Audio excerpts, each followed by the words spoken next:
Assalamualaikum warahmatullahi wabarakatuh. Waalaikumsalam warahmatullahi wabarakatuh. Kembali bersama Fajar Berkah. Pasti berkah. Bersama saya Abai Aprilio. Bersama saya Sukma Rosalina. Saya Tiara Nabila. Dan di tengah-tengah kita sudah ada Ustadz Eri Abdurrahim. Iya, alhamdulillah. Gimana Bapak? Kabarnya Bapak? Alhamdulillah, Alhamdulillah baik. Gimana Pak rasanya bertemu lagi dengan kita? Jangan bosan dong Seru. ya. Iya, seru.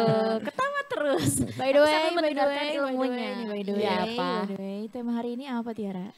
Aduh, iya sampai lupa mau Iya. bahas apa. Jadi pemirsa buat memperjelas nih apa yang bakalan kita bahas hari ini. Aduh, siap-siap bakalan rame. Pokoknya karena kita akan membahas mengenai rumah tangga dan problematikanya. Waduh. Ngomongin rumah Rumah tangga. tangga. Itu gimana ya? Memang menarik walaupun kita belum berumah tangga. Iya, ya. betul. Tapi kayaknya menarik gitu karena ini Iya. masa depan kita. Jadi belajar, Ya, belajar betul-betul. sebelum menikah. Iya, betul. ada ilmunya. Ternyata rumah tangga juga ya Pak Ustadz ya. Betul banget. Nah Pak Ustadz, rumah tangga itu kan sebagai salah satu ibadah dalam Islam ya Pak Ustadz. Iya, ya? betul. Nah tapi rumah tangga itu sendiri kadang ada problematikanya gitu. Ada apa namanya tuh? Masalah Ya, cocobina. ujiannya, cocobinya lah ya. Iya. Iya betul. Nah dalam Islam sendiri pandangan itu gimana Pak Ustadz? Iya. Jadi orang yang sudah menikah, kata Rasulullah SAW, orang yang sudah menikah maka sempurnalah setengah agamanya. Islam ya, iman kita itu akan sempurna setengahnya setelah kita menikah. Kemudian bertakwalah kamu kepada Allah untuk melengkapi setengahnya lagi. Jadi kalau kita sudah menikah, setengah daripada agama kita selesai sudah. Kemudian kita bertakwa kepada Allah Subhanahu wa taala, setengahnya lagi tercukupin. Maka full lah iman kita yang ada di dalam dada kita. Menikah adalah ibadah yang dianjurkan dalam Islam, ya, dan itu bernilai pahala, ya. Sunnah Rasulullah SAW. Bahkan Rasulullah mengatakan barang siapa yang tidak mencintai sunnahku maka dia bukan bagian dariku. Ya, dan menikah itu adalah sunnah para nabi dan rasul terdahulu, seperti itu. Dan kemudian kita ada tujuan ya. Menikah itu kan tentu bukan hanya pengen nikah dapat anak, kan bukan hanya itu. Betul. Tapi Ya, ada betul, tujuan utama untuk apa? Litaskunu ilaiha, kata Allah. Kamu menikah itu agar mendapatkan kedamaian ya dalam hubungan pernikahan tersebut.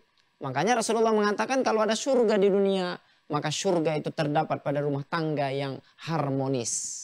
Sakinah, mawaddah, warohmah gitu ya. Kalau ada neraka di dunia, maka neraka itu ada pada rumah tangga yang penuh dengan prahara, percekcokan, pergaduhan. Ya, kan kita semua punya cita-cita baiti jannati untuk menciptakan rumah seperti surga. Surga itu kayak apa sih? Surga itu kan tempat di mana tidak ada kesedihan lagi, di mana tidak ada lagi amarah, di mana tidak ada lagi kesedihan, yang ada semuanya kebahagiaan, kesenangan, kan gitu. Semuanya serba lengkap. Nah, itu rumahku, surgaku. Kita pengen menciptakan rumah kita seperti surga. Namun di tengah jalan ternyata bukan surga yang tercipta, tapi neraka yang tercipta. Sehingga kemudian percekcokan, harusnya kita kalau pulang ke rumah tenang, ini malah bergaduh. Rumah jadi tempat yang paling menyeramkan dalam kehidupan kita. Sehingga kita lebih memilih untuk tinggal, tidur di masjid daripada di rumah. Waduh. Nah, akhirnya orang pelampiasannya apa? Kalau dia tidak punya iman, akhirnya dia ke diskotik, dia ke kafe untuk melampiaskan, untuk mencari kebahagiaan dia. Kenapa? Karena dia tidak dapatkan kebahagiaan di rumah. Maka Seperti berbahaya. Nah, seperti itu. itu. Ya Pak Ustadz. Nah, Berarti kan- salah satu gangguan yang paling sering ketika ada suami istri sudah menikah, artinya ada rumah tangga, yang salah satu gangguan yang sangat mengganggu bagi rumah tangga adalah gangguan syaitan. Jin, syaitan ini itu suka sekali mengganggu rumah tangga supaya bercerai. Suka Seperti itu. banget gitu ya Pak Ustadz Suka ya. banget. Berarti menikah itu sunnah ya Pak Ustadz ya. Sunnah. Nah di zaman sekarang itu banyak orang ya Pak Ustadz, banyak orang yang Hmm. mengatakan bahwa saya mah tidak akan menikah gitu karena sendiri juga sudah bahagia Aduh, gitu. Kok pernah denger ya dari siapa Jomblo ya? happy. Nah, itu sah-sah aja kan Pak Ustadz ya. Iya. Jadi gini, cita-cita untuk tidak menikah itu adalah ya secara manusiawi sah, tapi secara agama tidak sah. Dengar Makanya Abai. ada yang kemudian bertanya kepada Aisyah, ya Aisyah, bagaimana Rasulullah beribadah?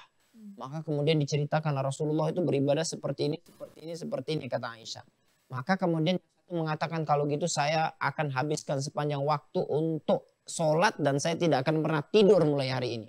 Maka Rasulullah SAW terdengar Rasulullah perbincangan 3 orang ini. Maka kata Rasulullah, barang siapa menikah adalah sunnahku, barang siapa yang tidak mau menikah, ya maka dia bukan daripada golonganku. Artinya apa? Orang yang punya cita-cita tidak mau menikah, maka dia tidak mengikuti sunnah Rasulullah SAW. Aduh, sayang banget. Makanya kalau masih lajang, cita-cita tertinggi adalah bagaimana kamu segera menikah agar membina rumah tangga yang sakinah mawaddah warahmah, menciptakan surga di dunia. Bukan saya nggak mau nikah. Itu adalah sebuah cita-cita yang sangat tidak pantas sebagai orang beriman. Karena itu adalah keputusasaan karena dulu pernah ditolak lamarannya mungkin.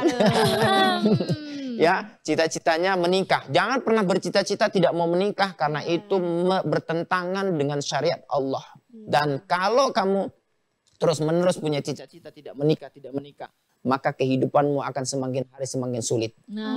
Tapi tidak, Ustaz, saya tidak punya cita-cita menikah, malah sukses, malah saya dikasih kerjaan yang bagus, kemudian saya memang akhirnya menyibukkan diri dengan persendirian saya. Itu namanya istidraj. Kamu menentang syariat Allah, tapi Allah kasih kamu nikmat. Untuk apa? Untuk semakin yakin bahwa keputusanmu adalah keputusan yang benar, padahal keputusanmu itu adalah keputusan yang salah. Nah, begitu jadi Abai harus punya cita-cita tinggi untuk segera menikah setelah acara ini. Gak mau sulit kan Abai? Waduh, emang berat ya. Iya betul. Tapi mungkin ada beberapa alasan juga Pak Ustadz. Akhirnya dia tidak menikah. Mulai Abai masuk ke mulai. Itu belum move on namanya belum move on. Tapi Pak Ustadz, kita akan membahas lagi setelah yang satu ini Pak Ustadz. Jadi jangan kemana-mana, tetap bersama Fajar Berkah. Pasti berkah.